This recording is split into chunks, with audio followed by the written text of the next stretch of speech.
Vamos lá então, nossa escola bíblica.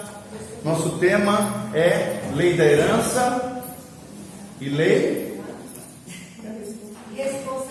da responsabilidade, exatamente. A herança, quando se refere aos antepassados, as influências que nós recebemos no nosso contexto familiar, e também a lei da responsabilidade. Qual das duas é a principal?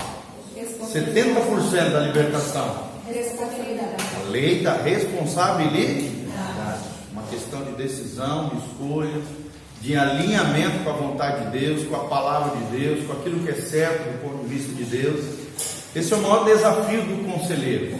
É levar as pessoas a entender que a chave da solução dos problemas da alma e do espírito das pessoas está em obedecer a palavra de Deus.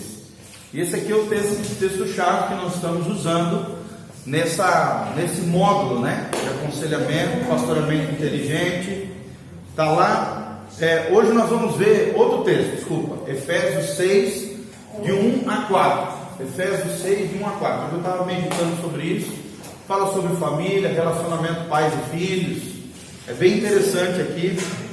Fala sobre o lar cristão, a ligação dos pais com os filhos. E nós vamos tratar um pouquinho sobre isso. Nós estamos falando sobre o aspecto sistêmico da vida. Efésios 6, de 1 a 4. Nós estamos falando sobre o aspecto sistêmico da vida, ou seja, nós não somos seres isolados. Nós estamos de alguma maneira interligados com outras pessoas. Não basta apenas resolver o problema daquela pessoa que você às vezes está aconselhando. Às vezes ela está interligada a nível familiar com um problema maior, e aí você vai precisar ajudar todo o contexto familiar, às vezes um relacionamento com os pais, às vezes relacionamento com os filhos, às vezes uma ligação, uma relação com o cônjuge.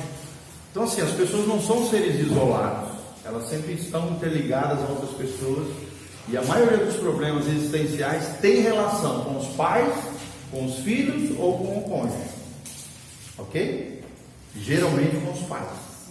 Vocês vão ver que a maioria dos problemas é a relação das pessoas com os pais, ou dos filhos com os seus pais, tá bom? Então por isso a importância de a gente estudar esse texto aqui que nós estamos vendo aqui. Olha o que a Bíblia diz: filhos, obedecei a vossos pais no Senhor, pois isto é justo, ou seja, isso agrada o coração de Deus, isso faz parte da justiça do reino de Deus. Olha o versículo 2: honra teu pai e tua mãe, entre parênteses, que é o primeiro mandamento com promessa, para que te vá bem e sejas de longa vida sobre a... Então nós vemos dois princípios aqui, além da honra, que é a base, a honra do pai e da mãe, nós vemos duas bênçãos relacionadas a honrar pai e mãe. Primeiro, a longevidade, depois a prosperidade. Fala comigo: longevidade e prosperidade. O inverso também é verdadeiro, ou seja, se eu desonrar pai e mãe, o que vai acontecer? Eu vou ter a vida mais curta, um espírito de morte pode começar a perseguir você, um espírito de maldição, de morte, a tendência a você morrer de maneira muito mais rápida, temprana. Isso pode acontecer, faz parte dessa palavra. Ou então a questão de atrair um espírito de miséria, uma maldição na área financeira, material, Pode passar por baixo aqui, não tem problema, tá bom? Então nós vemos a importância de honrar pai e mãe. E por último, 4: e vós pais, não provoqueis vossos filhos a ira, mas criai-os na disciplina e na admoestação no Senhor. Eu estou preparando uma palavra sobre esse assunto. Como os pais provocam ira aos filhos. Bem interessante, tá? Eu vou falar de alguns aspectos que os pais às vezes fazem ali na ignorância, ou às vezes até de maneira consciente, que aquilo provoca ira nos filhos, provoca rebeldia.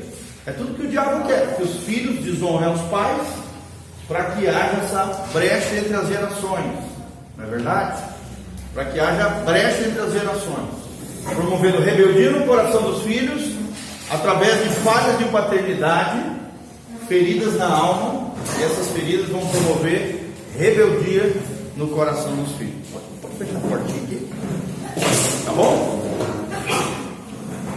Beleza, gente? Então vamos voltar lá para o nosso texto-chave aqui, página 32. O último parágrafo da esquerda aqui da página 32. Vamos lá, nosso módulo, pastoreamento inteligente e aconselhamento. Pastoreamento inteligente e aconselhamento. Então nós estamos falando sobre esse aspecto sistêmico da vida. Ou seja, a vida ela é toda interligada. Você não é uma ilha solitária. Você está ligado aos seus pais, aos seus irmãos, seus tios, avós. Então, sempre que alguém passa por um problema, você vai ver que isso vai estar ligado a outras pessoas. E às vezes você vai ter que trabalhar com toda a família. Ok? Por exemplo, um viciado que depois de 9 meses internado em um ambiente apropriado, né, uma clínica de recuperação, se recupera, mas quando volta para o antigo sistema social, a família, que às vezes é disfuncional, ou seja, pai e mãe, aquele rolo, aquela confusão, por isso família disfuncional, retorna rapidamente para o vício. Por quê? Porque não tem às vezes maturidade, chega num ambiente hostil, em vez de reagir da maneira correta, acaba indo para a fuga. Qual é a fuga? O vício e a compulsão. Tá? Então, às vezes, por exemplo, você está lidando com uma pessoa viciada, um alcoólatra, uma pessoa drogada, né? Então, muitas vezes, quando você está ajudando, aconselhando a pessoa, você também terá que trabalhar com a família, que é esse aspecto sistêmico da vida. Ok? Todo mundo está entendendo aqui? Página 32, lá em cima agora, primeira frase. Em contrapartida, se além de colocar o viciado em um programa, por exemplo, de restauração, também trabalha-se com a família, acaba diminuindo o estresse do ambiente e investindo na qualidade dos relacionamentos. Você vai ter que fazer com que o filho peça perdão para o pai, que o pai concede com o filho, né? Que o casal às vezes também que é confuso, marido e mulher, aquela confusão, aquela brigaiada. Você vai ter que interagir com a família, você vai ter que construir ali um relacionamento de qualidade. Você vai ter que procurar ajudar. Sempre lembrando, gente, que ajuda, você vai se colocar à disposição de ajuda. A chave está onde? Está em você? Está na pessoa ou nas pessoas envolvidas, tá? Tem gente que não quer ajuda, tem gente que não quer mudar, tem gente que não quer se abrir para mudança, sim ou não? Sim. Tem gente que só se abre quando o trem desanda de vez, quando o barraco explode. Isso é muito comum, tá? Pessoas soberbas, arrogantes, ou então muito enclausuradas, fechadas, só se abre quando o trem realmente desandou de vez, escarriou, explodiu o barraco. Aí ela vem buscar ajuda e se abre. Só que não teria que ser assim, porque às vezes é tarde demais. Sim ou não? Sim. Tem coisas na vida que são irreparáveis. Irreparáveis. Tá? Então nós temos que ajudar as pessoas a quebrar o estresse do ambiente, a investir na qualidade dos relacionamentos entre as pessoas, para quando a pessoa recuperada, né, nós estamos dando o exemplo aqui de um viciado, um drogado, um alcoólatra, ou qualquer tipo de compulsão, quando ele voltar para o lar, a chance dele recair é muito pequena, ok? Então você precisa desintoxicar não só a pessoa, a família inteira. Às vezes a mãe passa a mão na cabeça demais, né? O filhinho querido, faz tudo que o cara quer, super protetora, manipuladora, às vezes.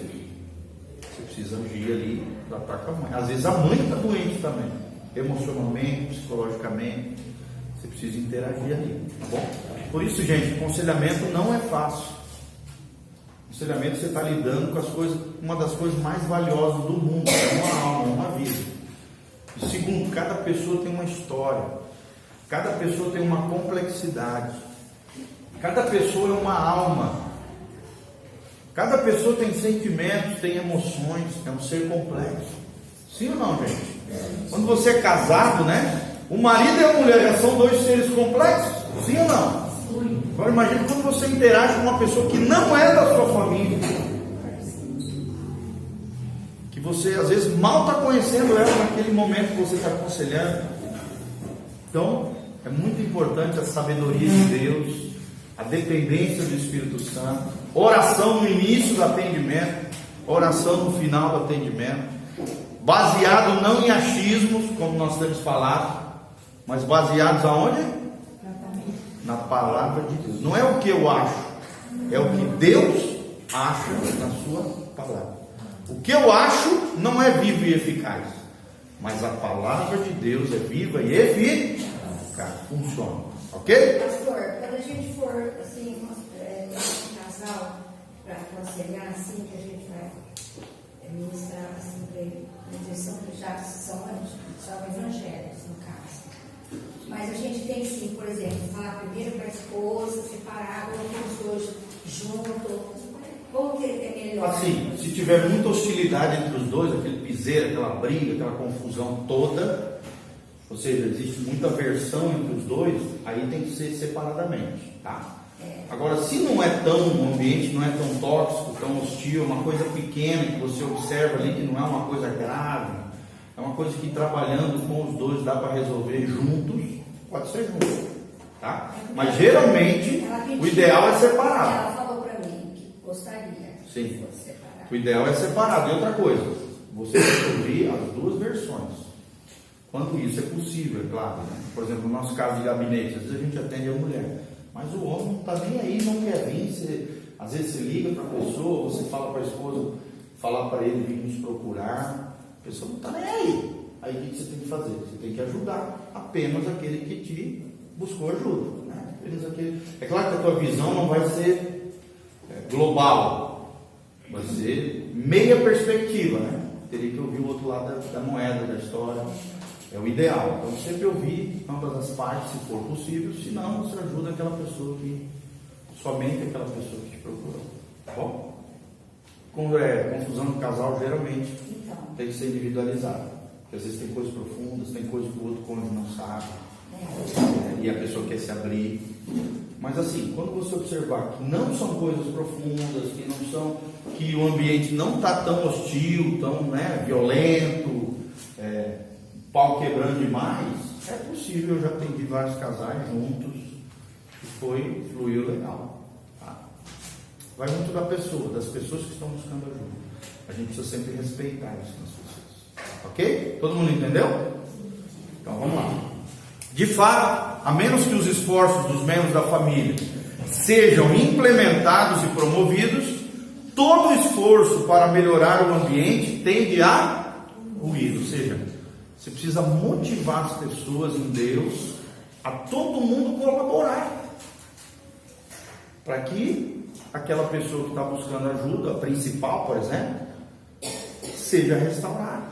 Quer dizer, você tem que conscientizar o pai, a mãe, os irmãos, todo aquele ambiente envolvido, todo aquele sistema de vida, para que todo mundo coopere para a restauração daquela pessoa. Se não houver isso, geralmente tende a arruinar, né, tudo aquilo que a gente está fazendo. Em outras palavras, gente, melhoramento nas condições externas da família não duram onde não existe um esforço correspondente de todos que fazem parte do sistema. Ou seja, todos precisam colaborar, todos precisam cooperar, para que o ambiente seja modificado, para que todos amadureçam, para que os relacionamentos se tornem sadios e o ambiente de estresse, lembra do quadro, né? De estresse desapareça e a maturidade, a resposta, a ação madura floresça. Ok? Todo mundo está entendendo? É preciso um trabalho em equipe. Por exemplo, é comum vermos pais que rotulam o filho de rebelde, viciado e tal, como sendo problemático da família. Você vai ter que tratar com o pai. Pai, não é bem assim. Você está jogando maldição sobre o teu filho, lançando palavras de derrota, a alma dele já está fragilizada, machucada. Quer dizer, isso que você está falando só está piorando a situação. Não vai resolver.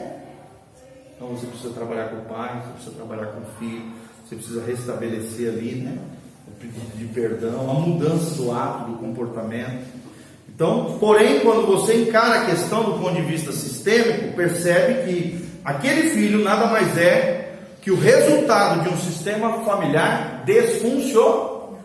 Ou seja, o problema começou onde, gente? Nos pais, né? Geralmente a gente tende a achar que é só o filho que é o problema. Não. Às vezes o filho só é consequência de pais destrambelhados. Vocês estão me entendendo? Família disfuncional, altamente estressante. Pais mal resolvidos geram, às vezes, filhos mal resolvidos. Os relacionamentos são gerenciados de maneira totalmente imatura e muitas vezes abusiva, ou seja, pais abusando, às vezes não é sexualmente, fisicamente, violência, mas é emocionalmente. Isso é muito comum, gente. Pais manipuladores, pais abusadores, pais violentos. Às vezes não agride fisicamente, mas agride verbalmente. Isso é pior do que a agressão física. No sentido de filhos, tá? Claro que socialmente falando, a agressão física é bem pior, né? Obviamente. Né? Principalmente a agressão à mulher, que é vaso mais frágil e tal. Jamais deveria ser agredido, obviamente. Tá bom? Mas eu estou falando, existem feridas emocionais que são muito mais profundas do que feridas físicas. Eu já atendi filhos chorando, dizendo que eu preferia ter apanhado fisicamente do meu pai do que ter ouvido o que eu ouvi da boca dos meus pais.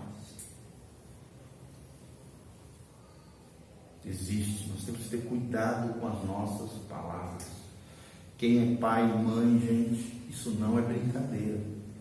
Uma palavra pode destruir a alma de uma criança, de um jovem, de um adolescente, de um futuro adulto. Com a sua boca você pode destruir uma vida, você pode lançar uma alma para o inferno. E você vai ter que prestar conta disso.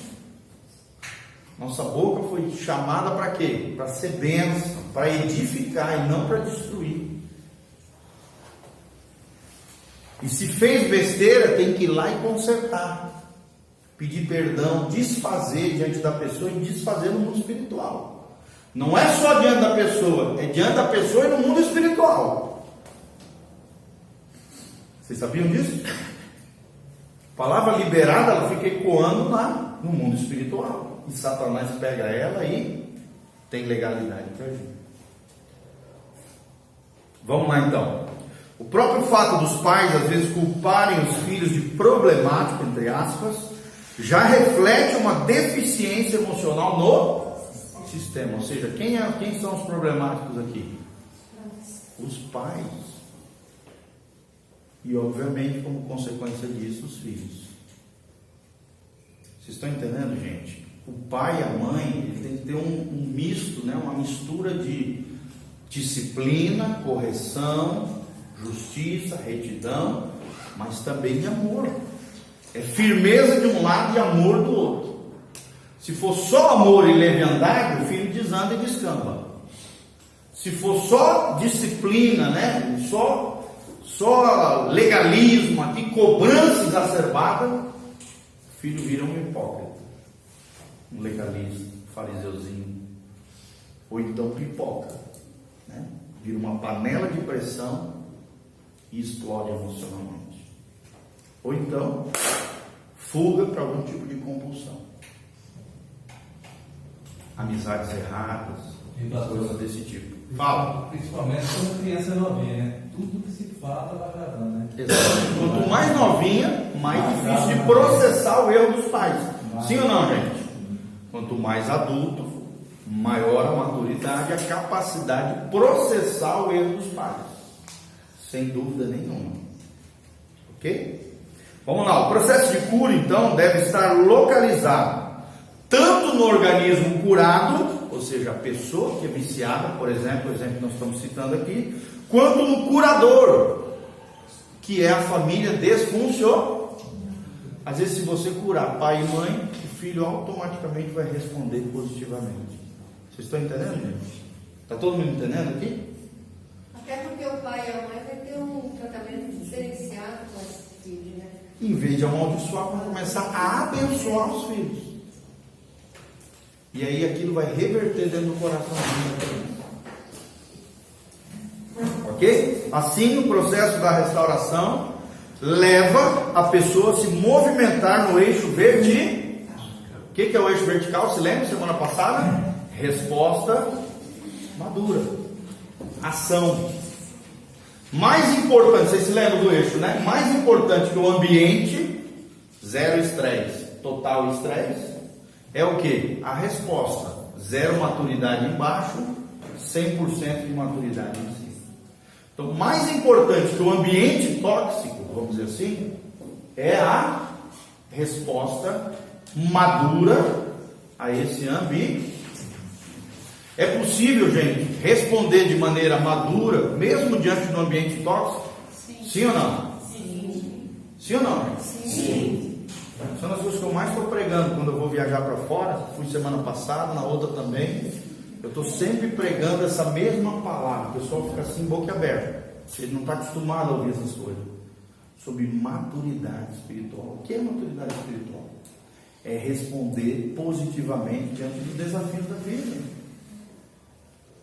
Mesmo no ambiente tóxico, eu e você podemos ser maduros. A nossa resposta, alinhado com o coração de Deus, em obediência à palavra de Deus, com a mente de Cristo. Eu sempre leio ali 1 Coríntios 2, nós temos a mente de Cristo. A Bíblia diz: o homem espiritual, a mulher espiritual, vale para os dois, né? Discerne todas as coisas, julga todas as coisas, percebe todas as coisas, mas ele por ninguém é condenado, discernir, julgar. Então, uma verdadeira espiritualidade, gente, ela tem que ser refletida na maturidade. E um dos maiores sinais de maturidade é a responsabilidade. Fala comigo, responsabilidade. Caminha lado a lado. Com a maturidade. Vocês se lembram daquela tríade que nós já falamos, né? Liberdade, responsabilidade e maturidade. Deus nos fez seres livres. Para quê? Nos fazer seres responsáveis e tomarmos decisões maduras. Não é porque o outro foi carnal que eu vou ser carnal. Não, aí que eu vou ser espiritual. Eu vou dar um tapa de luva na cara dele, sem agredi-lo, sem machucá-lo, né? A pessoa vai ficar envergonhada do que ela fez contra mim, porque você reagiu de maneira correta. Era assim que Jesus fazia. Jesus desmontava os seus inimigos, porque eles vinham com o pé e a sola, né? E Jesus sempre reagia de maneira correta, sem pecar, de maneira madura, envergonhava ele diante do próprio Cristo e diante das pessoas. Acho tremendo aquele trecho da palavra que a Bíblia diz assim: